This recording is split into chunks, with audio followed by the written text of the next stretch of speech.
장애다라고 하면 보통 어떤 분들입니까?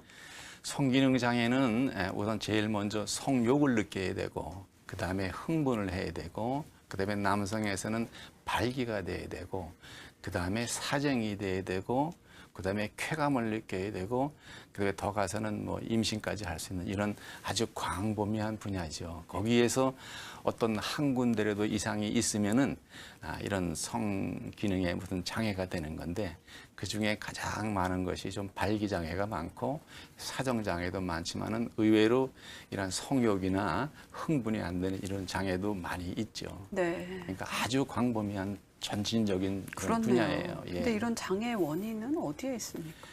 장애의 원인은 지금 같이 이렇게 전부 다 뭐 흥분을 느끼고 의욕을 느끼고 하는 것은 이런 것이 내분비적인 호르몬 계통에 영향이 있을 수가 있고, 또한 이런 발기되는 문제에 대해서는 혈관 계통에 혈관 동맥, 정맥 이런 계통의 문제가 있을 수도 있고, 또 더 나아가서는 이런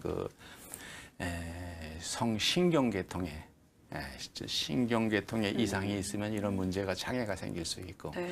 또 가장 많은 거는 이 정신적인 문제, 스트레스를 많이 받고, 네. 또 어떠한 이런 약물을 많이 먹고 하는 이런 먹는 약물 종류, 이런 여러 가지 문제가 다 관련돼요. 그러니까 우리 몸에 있는 내분비, 혈관, 신경, 정신, 그다음에 국소적으로 몸의 어떤 그 신체적인 조건, 그러니까 외부의 남성 생식기 어떤 뭐 타박상을 받는다든지 교통사고를 받는다든지 산재 사고를 이렇게 아주 추락 사고를 한다든지 하면은 다 장애가 올 수 있죠. 그러니까 굉장히 그 중요한 이러한 질환이에요. 그렇네요. 그러니까 중요하기도 하고 상당히 광범위한 그렇죠. 범위의 질환이다라고 볼 수가 예, 있을 것 같은데, 내가 그런 장애가 있다고 하더라도 사실 이거는 감기와 같은 그렇게 제가 이렇게 해서 머리가 아픕니다 이렇게 되는 사실 질환이 아니기 때문에 계속 이렇게 속으로 앓거나 발설하기가 참 쉽지가 않잖아요.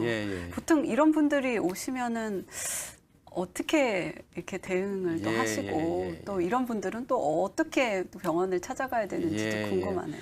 하여간 우리 동양의 그 유교 문화권이기 그렇죠. 때문에 이러한 성 문제에 대해서는 굉장히 터부시하잖아요. 그러니까 이런 문제를 가지고 있는 환자는 자기 친구 또는 자기 부인에도 이 얘기를 하기가 곤란해요. 그러니까 혼자만 끙끙 벙어리 낸 가슴을 알아요. 그래서 또 어느 곳에 가야 이런 치료를 받는지도 잘 모르고 굉장히 또 창피한 것 같이 느껴요.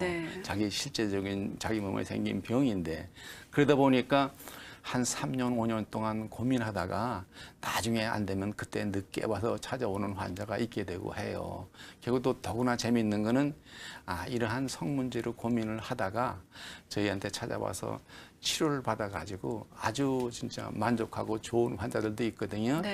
근데 다른 환자들은 막 어디가 좋아지면 막 자랑을 막 하잖아요. 자기 어디 뭐 낫다. 그런데 이 분야는 자기가 효과를 본 사람이 말을 못하고 이 사람들은 꿀먹은 벙어리가 돼버려요. 그럴 수 있죠. 그러니까 이 분야에 대한 정보는 환자도 힘들고 환자를 치료한 사람도 힘들고 또 일반인들은 전혀 이런 정보를 접하기가 힘들기 때문에 전문 의사하고 이렇게 만나기 전까지는 알 수가 없어요. 더군다나 이런 매스컴이나 이런 TV에서도 성 문제 다루는 거는 굉장히 좀 약간 꺼려 하잖아요. 왜냐면 잘못되다가 진짜 본전도 못 찾으니까. 그러니까 저희도 어렵게 모셨죠. 그러니까 2대1에서 사실 이렇게 초대한 거는 굉장한 용기가 있는 거예요. 상당히 감사드립니다.